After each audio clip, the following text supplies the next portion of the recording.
नमस्कार साथियों। महाराष्ट्र और झारखंड चुनाव के बाद में अब दिल्ली विधानसभा चुनाव की भी तैयारियां शुरू हो गई है। महाराष्ट्र में बहुत मेहनत करी राहुल गांधी ने, कांग्रेस ने, लेकिन वो चुनाव हार गए। इन्हीं विषयों पर हम बात करेंगे जनता दल यूनाइटेड के प्रदेश उपाध्यक्ष दीपक गुप्ता जी के साथ में, और कांग्रेस के करावल नगर जिला किसान कांग्रेस कमेटी के अध्यक्ष है कपूर सिंह सिसोदिया। तो हम दीपक जी से शुरुआत करते हैं। दीपक जी, फिर कांग्रेस महाराष्ट्र में चुनाव हार गई और भाजपा जीत गई, वजह देखिए, आज पब्लिक को एक चीज़ समझ में आती आ रही है कि जो शिवसेना हमेशा ये कहती थी, बाल ठाकरे जी हमेशा हिंदुत्व को महत्व देते आए, और अब की बार उद्धव ठाकरे जी उसी मुद्दे के ऊपर इलेक्शन जीते थे और उन्होंने कांग्रेस को सपोर्ट करा और वहाँ के सीएम बने। वो पब्लिक के लिए नेगेटिव मैटर गया, वो चाहे अलग जाते या किसी के साथ भी बनाते। वैसे भाजपा समर्थक रहे हैं वो शुरू से, और वो नेगेटिव ही पब्लिक के लिए गई, खिलाफ गई। क्योंकि आज तक अगर आप इतिहास को पढ़ेंगे तो जो मराठे हैं वो हिंदुत्व के लिए मरते आए हैं और हिंदुओं के लिए उन्होंने सबसे ज़्यादा काम किया। चाहे वो पानीपत का युद्ध रहा हो, चाहे वो कुछ रहा हो, तो महाराष्ट्र हमेशा एक हिंदू राज्य घोषित रहा है। तो इसका लिए काफ़ी बड़ा इसके मोटिव गया कि वो बाल ठाकरे के लिए खिलाफ गया इसके।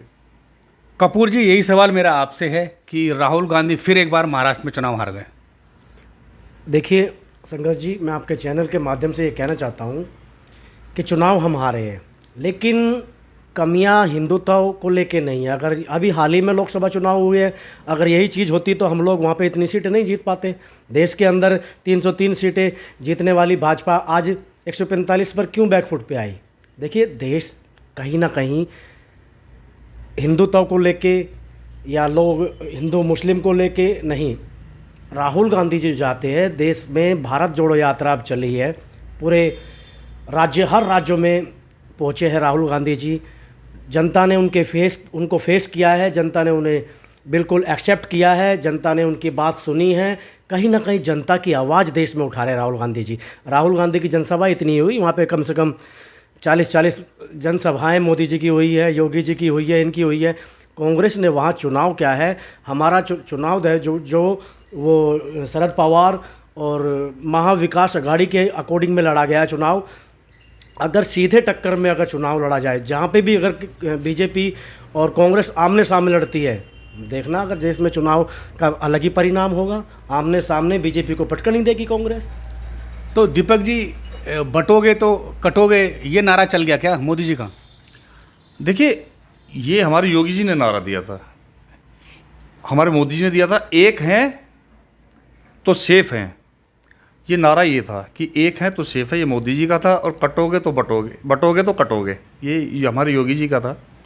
और ये चला भी है काफ़ी जगह, ऐसा नहीं है। अगर आप पीछे कुछ ध्यान देंगे, चाहे वो कांग्रेस का समय कार्यकाल रहा हो, तो मुस्लिम ज़्यादा ही हैवी रहे हैं हिंदुओं के ऊपर हमेशा, और जिस कारण अब की बार भी काफ़ी इसका फ़र्क पड़ा। उत्तर प्रदेश में आप देखते हो आ रहे हैं। मुझे एक चीज़ आज तक समझ में नहीं है, हम तीनों बैठे हुए, हम हिंदू हैं तीनों, क्या आपकी छतों के ऊपर पत्थर मिलेंगे? क्या आपकी छतों के ऊपर गुलेल की तारेबंदी मिलेंगी? मतलब समझ नहीं आता वो क्यों रखते हैं। अगर वो नहीं है ऐसे, मैं कहता हूँ, अभी कल पत्थरबाजी हुई है, इतना बड़ा उपद्रव हुआ उत्तर प्रदेश के अंदर, क्यों हुआ? उनके घरों पर बोरे के बोरे पत्थरों के मिले हैं। इसका मतलब प्री प्लान होते हैं वो। तो झारखंड में फिर हारने की वजह क्या है? झारखंड में तो भाजपा की सीटें कम हो गई। नहीं, भाजपा की सीटें बिल्कुल कम हुई झारखंड के अंदर। देखिए, झारखंड जो है क्षेत्र, भारतीय जनता पार्टी इलेक्शन लड़ रही थी, और अब की बार जो हम कई जगह कहते हैं कि वहाँ से हमारे जो सुरेंद्र साहब हैं, उन्होंने पूरी ताकत लगाई, पीछा उनका कार्यकाल अच्छा रहा। और देखिए, जो भी सीएम अपना कार्यकाल अच्छा करता है, पब्लिक के जनहित में काम करता है, वो कहीं ना कहीं जीतता है। और कहीं ना कहीं अगर हम वहाँ हारे हैं तो हमारी कहीं ना कहीं नाकामी रही है, हमारे कार्यकर्ताओं की नाकामी रही है। तो इसमें केंद्र सरकार को तो हम दोष दे नहीं सकते, मोदी साहब को दोष नहीं दे सकते, लेकिन हाँ, हम वहाँ के कार्यकर्ताओं को कह सकते हैं कहीं ना कहीं वो पब्लिक के वोटर के टच से दूर रहे हैं। तो झारखंड में कांग्रेस की जीतने की वजह आप क्या मानते हैं? देखिए, कांग्रेस में एक विचारधारा की लड़ाई है। अभी आपने पूछा था भाई से कटोगे तो बटोगे। देखिए, मैं कहता हूँ आज देश का गृह मंत्री अमित शाह है, देश का प्राइम मिनिस्टर मोदी जी हैं, आज देश की राष्ट्रपति द्रौपदी मुर्मू हैं, तीनों हिंदू हैं। लेकिन आज देश सुरक्षित क्यों नहीं है? आज ये छतों पे पत्थर किन के आ रहे हैं? लॉ एंड ऑर्डर किन के हाथ में है? गृह मंत्री किन का है? क्या ये नहीं रोका जा सकता? क्या ये नहीं, ये क्या ये करते हैं? देखिए, जब जब चुनाव आते हैं तब तब बीजेपी इस चीज़ का प्रोपेगेंडा फैलाती है, क्योंकि शुरू से ही करते हुए आए ये लोग। इनकी तो अब ये उनका वो है। महाराष्ट्र और झारखंड से बाहर निकलकर अब हम दिल्ली की बात करते हैं। दिल्ली में कांग्रेस की क्या तैयारियां हैं और क्या परिणाम रहने वाला है? दिल्ली में बहुत अच्छी तैयारी है। दिल्ली प्रदेश अध्यक्ष देवेंद्र यादव जी के नेतृत्व में हम लोग दिल्ली न्याय यात्रा लेके जा रहे हैं। हर विधानसभा को टच कर रहे हैं, हर ब्लॉक को टच कर रहे हैं, हर उस कांग्रेसी को सोए हुए को जगा रहे हैं जो पिछले 11 साल से दिल्ली की जनता हताश बैठी हुई है। 15 साल दिल्ली में शीला दीक्षित जी ने राज किया, वो बात हम लोग बता रहे हैं लोगों से जाके। जनमत को बिल्कुल जगा रहे हैं, जनमत को जो आज दिल्ली में एक बार करीबन 67 सीटें लेके, एक बार 62 सीटें लेके और अब कुछ सीटें लेके अगर दिल्ली में केजरीवाल की सरकार जो बैठी है, आज उन लोगों ने सिर्फ मन लुभाने वादे किए हैं जनता से। किसी भी पॉइंट पे आ जाइए संघर्ष जी, चाहे पानी को लेके आ जाइए, चाहे बिजली को लेके आ जाइए, चाहे रोड को लेके आ जाइए, चाहे सीवर लाइन को लेके आ जाइए, आज कहीं ना कहीं दिल्ली की जनता ठगी हुई समझती है आम आदमी पार्टी से। तो भाजपा और जनता दल यूनाइटेड का गठबंधन लगभग तय माना जा रहा है। तो क्या इस बारी जनता दल यूनाइटेड के चुनाव चिन्ह पर पार्टी इलेक्शन जीतेगी? बिल्कुल जीतेगी। जिस तरह की तैयारियां हैं, हमारे शैलेंद्र जी दिन रात एक कर रखा है। सुबह 7 बजे से लेके 11-12 बजे तक पदयात्रा निकालते हैं, पूरी बुराड़ी की समस्याएं देख रहे हैं। जहाँ से निकलते हैं हमारे तो सारी सड़कें टूटी पड़ी हैं, गलियां खुदी पड़ी हैं, सीवरेज टूटे पड़े हैं, डैमेज हैं सीवरेज। आज तक सड़कें नहीं बनी हैं बुराड़ी विधानसभा की, कहीं पानी नहीं आ रहा, कहीं लाइट नहीं आ रही है। तो अनगिनत समस्याएं हैं बुराड़ी विधानसभा की, और शैलेंद्र जी इस पर तैयारी कर रखी है, पूरी दमखम के साथ इलेक्शन लड़ेंगे अब की बार।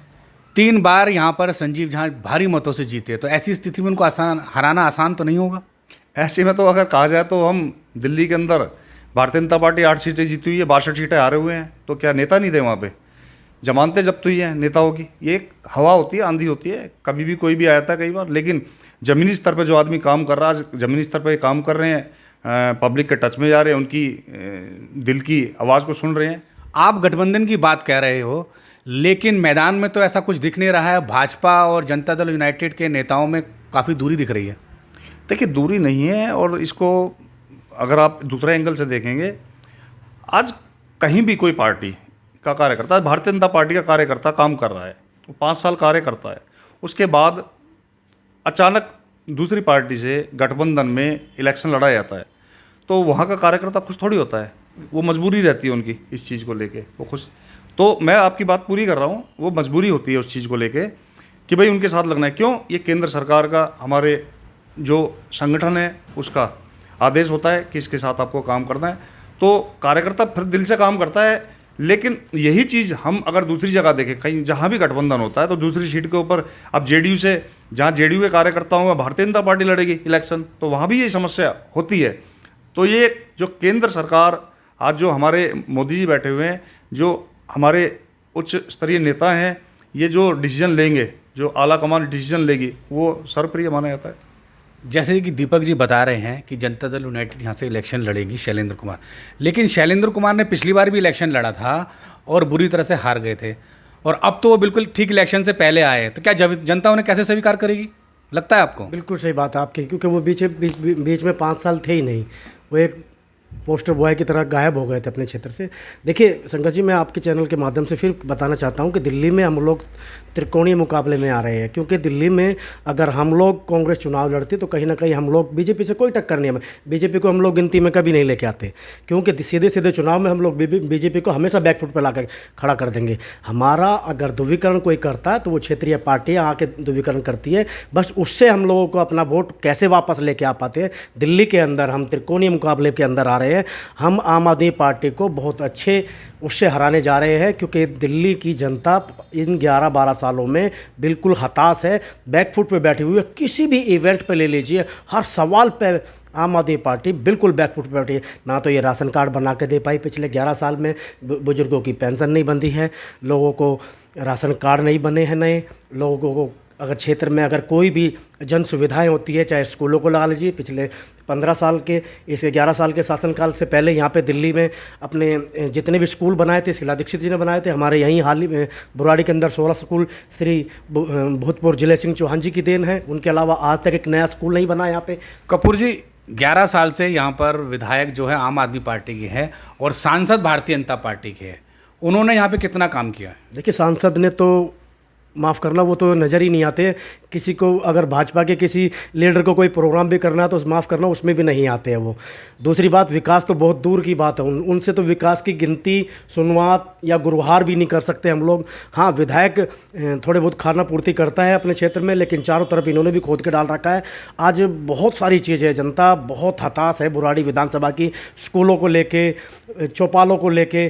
पिछले जिले सिंह जी के टाइम पे चौपाल बने हैं, आज कोई नया चौपाल नहीं बना है। आज कुछ भी किसी भी रोड पे लेके चले जाइए, आप मेन रोड ले लीजिए, उस टाइम पे कांग्रेस के टाइम पे पूर्व सांसद जयप्रकाश अग्रवाल जी होते थे, उन्होंने बनाया था। ये 4 लाइन की रोड ले लीजिए, ये तीनों। दीपक जी, आप भी आम आदमी पार्टी पे लगातार आरोप लगा रहे हो, लेकिन आरोप तो आपके सांसद पे भी बार बार लग रहे हैं। उन्होंने कौन सा विकास किया बुराड़ी में? देखिए, विकास उनका जो पोस्ट है, लोकसभा अध्यक्ष हैं, वो लोकसभा के अंदर वो जाते हैं, क्षेत्र की समस्याएं लेके, प्रधानमंत्री के प्रतिनिधि हैं वो। तो आज अगर उनको ही विकास करना हो तो विधायक को क्यों चुना जाता है? काम तो उसको करना है विधानसभा के अंदर।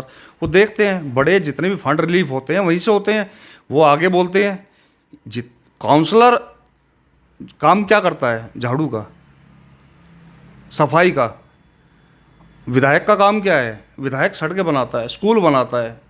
जितने बड़े प्रोजेक्ट आते हैं वो विधायक के फंड से आते हैं, विधायक पे आते हैं।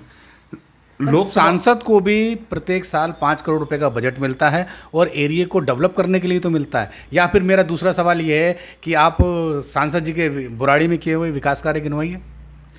देखिए, जितना मैं फिर वही बात कर रहा हूँ, विधायक को फंड कहाँ से आता है? केंद्र सरकार देता है फंड, वहाँ से रिलीफ होता है उनके यहाँ से। सारा फंड दिल्ली सरकार नहीं देती उनको, केंद्र सरकार भी देती है। जब केंद्र सरकार फंड देती है तो फंड वहीं से तो आता है, कहाँ से आएगा? लोकसभा के अंदर वो बैठते हैं, मुद्दे उठाते हैं, क्षेत्र के जो समस्याएं होती हैं उनको सुनते हैं। और 5 करोड़ रुपये कोई बहुत बड़ी रकम नहीं होती आज के समय में कि अगर आप यहाँ के विधायक संजीव झा को देखोगे तो यहाँ 5,000 करोड़ रुपये खर्च कर चुके बुराड़ी विधानसभा में। आप गिनवा दीजिए, आपके कपूर जी बैठे हुए हैं, ये मुझे बताएं कि 5,000 करोड़ रुपये कहाँ लगे। तो आप तो 5 करोड़ की बात कर रहे हैं, मैं 5,000 करोड़ की बात कर रहा हूँ। और कपूर जी, आपको एक जानकारी करा दूं, आपने कहा भाजपा को हम कहीं नहीं मानते। अरे आप 1952 के बाद दिल्ली के पहले सीएम बने, उसके विधायक बने थे, उसके बाद विधानसभा भंग हो गई।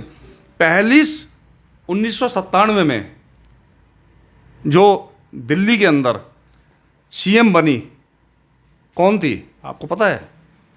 कौन बनी थी? सुषमा स्वराज जी, खुराना जी। तो क्या वो जीत के नहीं आए थे? इसका मतलब कांग्रेस उस समय तो बहुत मजबूत थी, स्थिति में थी। 24 और 3 27 साल पहले की बात कर रहा हूँ। और ये उस समय तो भाजपा भारतीय जनता पार्टी बने हुए 20 साल हुए थे, सिर्फ 20 साल भी कमी थे। तो ऐसा नहीं है, डायरेक्ट टक्कर रही है कांग्रेस की भारतीय जनता पार्टी के साथ। और भारतीय जनता पार्टी ने जितने करप्शन आज तक कांग्रेस के अंदर हुए हैं वो सारे गिनवाए हैं, और एक एक चीज़ गिनवाते हुए आए हैं आज तक, जो आज बैकफुट पे है। आप एक बात बताइए, आम आदमी पार्टी, केजरीवाल जी गाली देते हैं आज शीला मोदी चोर है, सोनिया गांधी चोर है, तो ऐसा क्या करा? आप मुझे बताइए, क्यों वो दोबारा से गोदी में बैठे? अगर कांग्रेसी नेता इतने ईमानदार और कट्टर थे तो आम आदमी पार्टी, जो आदमी गाली दे रहा है, जो आदमी बदतमीजी से बोल रहा है, आप उसके साथ बैठ के जाके। देखिए, आप बिल्कुल अच्छी बात कह रहे हो कि 92 में दिल्ली में सरकार बनी थी भाजपा की, लेकिन 3 मुख्यमंत्री बदलने पड़े थे। ये पार्टी का व्यक्तित्व था आपके। हमने दिल्ली में शीला दीक्षित के समय पे सरकार बनाई थी और 15 साल उन्होंने दिल्ली को विकास की लहर बनाया था, विश्व में नाम किया था दिल्ली का। कहीं ना कहीं नाम क्यों होता है दिल्ली का? नाम क्यों हुआ दिल्ली का? क्योंकि दिल्ली की मुख्यमंत्री शीला दीक्षित थी ना, 15 साल में उन्होंने दिल्ली को, धुंधली दिल्ली को हरी भरी दिल्ली बनाया था। विकास का वो शहर बनाया था। अभी अभी मुख्यमंत्री आतिशी मुकुंदपुर मेट्रो डिपो पर आई थी, जिसके बाद दोनों ही पार्टियां आपस में लड़ पड़ी। आम आदमी पार्टी कहती है मेट्रो का श्रेय लेती है, उधर से भाजपा भी लेती है। देखिए, अटल बिहारी वाजपेयी की सरकार थी। अटल बिहारी वाजपेयी जी बहुत बढ़िया प्राइम मिनिस्टर रहे हैं। हर किसी के तबके के बारे में सोचने वाले लोग हैं। वो देश की जनता के बारे में सोचते थे। उस टाइम पे शीला दीक्षित की सरकार थी दिल्ली में, और उनसे बजट पास करा के लेके आई थी। और पूरे दिल्ली को अगर किसी ने मेट्रो दी है तो वो भूतपूर्व दिल्ली की मुख्यमंत्री शीला दीक्षित है। देखिए, अभी आप बता रहे थे कि आतिशी जी मुख्यमंत्री जी आए थी मुकुंदपुर के लिए। ये रेवड़ी बांटने आएंगे। अब इन्होंने नया प्रोपगंडा चलाया, कहीं चाय पे चर्चा मोदी जी चला रहे हैं देश के अंदर, दिल्ली के अंदर ये रेवड़ी बांट रहे हैं केजरीवाल जी। देखिए, रेवड़ी बांटेंगे, फ्री का पानी, फ्री की बिजली देंगे ये लोग, लेकिन दिल्ली की जनता इन 11 साल के अंदर बिल्कुल समझ चुकी है इनके प्रोपगंडे को। ये सिर्फ झूठ फैलाते हैं। अब मेरा अंतिम सवाल आप दोनों से, पहले मैं दीपक जी आपसे पूछूंगा, बुराड़ी विधानसभा का चुनाव परिणाम क्या रहने वाला है? देखिए, जेडीयू जीत रही है और गठबंधन जीती है। भारतीय जनता पार्टी और जेडीयू का गठबंधन है और शैलेंद्र कुमार जी प्रत्याशी हैं इसके, और ये अब की बार बिल्कुल विनर रहेंगे। संजीव झा जी की कहीं ना कहीं जितनी भी नाकामियां हैं वो कैश करा रहे हैं, और वो कैश होगी।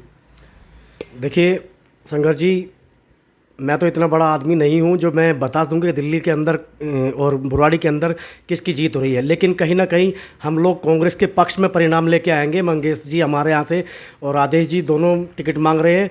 अगर टिकट अच्छे कैंडिडेट को टिकट मिलती है तो हम लोग बिल्कुल फाइट में आएंगे। हम लोग करीबन दिल्ली के अंदर बुराड़ी की हॉट सीट बनने जा रही है, क्योंकि दिल्ली के जो देवेंद्र यादव जी है, भारत जोड़ो यात्रा जो लेके चले हुए, दिल्ली न्याय यात्रा जो लेके चले हुए, इसका बहुत अच्छा दिल्ली के अंदर परिणाम निकल के आएगा।